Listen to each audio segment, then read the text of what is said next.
गांव में एक नन्ही सी बच्ची रहती थी जिसका नाम नूर था। नूर बहुत प्यारी और मासूम थी, लेकिन उसे अंधेरे से बहुत डर लगता था। रात होते ही वो अपनी अम्मी के पास लिपट जाती और अकेले रहने से घबराती थी। एक रात अचानक पूरे गांव की बिजली चली गई।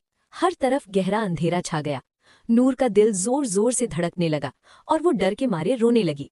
उसकी अम्मी ने प्यार से उसे अपने पास बिठाया और एक छोटा सा चिराग उसके हाथ में देते हुए कहा, नूर, डरो नहीं, इसे जलाओ और देखो क्या होता है। नूर ने कांपते हाथों से चिराग जलाया। जैसे ही रोशनी फैली, कमरे का अंधेरा आहिस्ता आहिस्ता खत्म होने लगा। नूर हैरान होकर इर्द गिर्द देखने लगी। तब उसे समझ आया कि अंधेरा खुद कोई चीज नहीं होता, वो सिर्फ रोशनी की कमी होता है। उस दिन के बाद नूर बदल गई।